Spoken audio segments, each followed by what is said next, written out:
Silver, the most undervalued metal in human history. Gold today is without a doubt more rare than silver. But what about tomorrow?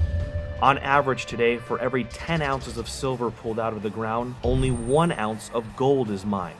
However, the majority of silver mined is used for consumption, while the majority of gold mined is nearly all added to global inventory. Yet precious metal investors, as small of a group as they are still investing $7 in GLD for every $1 they invest in SLV. Looking at modern history, silver is destined to be more rare and certainly worth more than gold.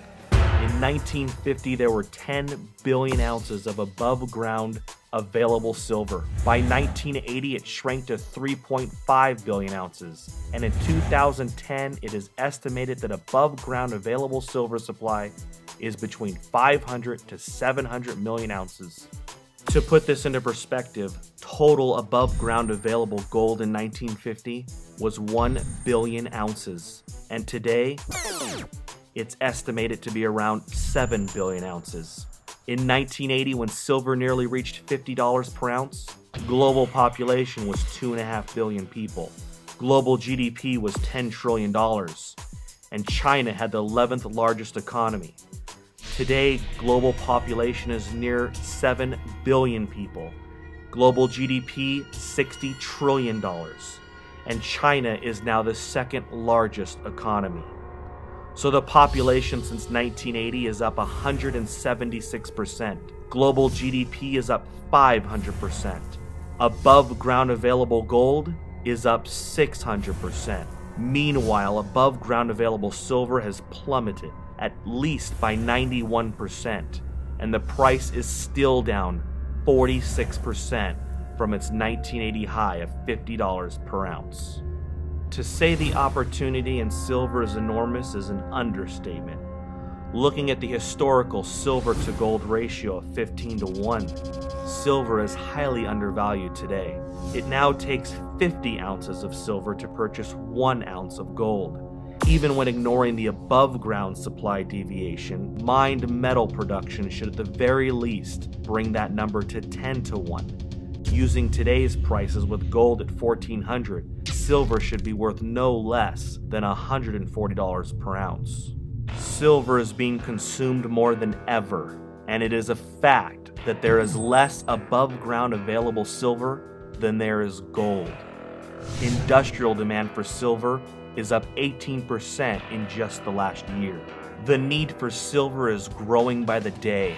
Silver is being consumed and used for bandages for wound care, batteries, brazing, soldering, Cadillac converters, cell phones, computers, satellites, high-tech weaponry, lasers, digital technology, clothing, electronic circuit boards, ink, solar cells, water purification, wood treatment, antennas, RFID chips, freeway toll transponders, passports, and the list goes on. From 1990 to 2000, nearly 2 billion ounces of above-ground available silver disappeared to consumption.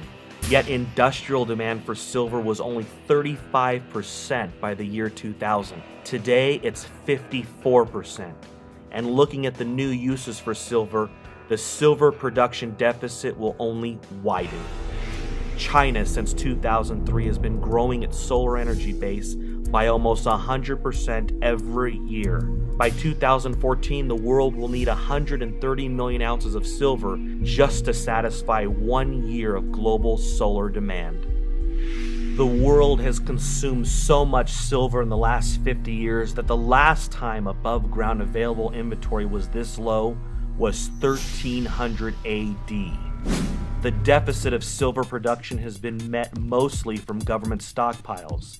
The US has dumped nearly 5 billion ounces since World War II into the silver markets. But as of 2010, according to the USGS, a government stockpile for silver are listed as none. The supply and demand deficit continues to be ignored by global investors year after year, decade after decade. Total mining production for 2009 was 710 million ounces. Total demand was 889 million ounces. That's a mining production deficit of 179 million ounces to meet demand. With each day comes a new use for silver, and the supply and demand deficit continues to eat away at the above ground available supply. FutureMoneyTrends.com is projecting that just as palladium was once worth more than platinum, silver will one day be worth more than gold.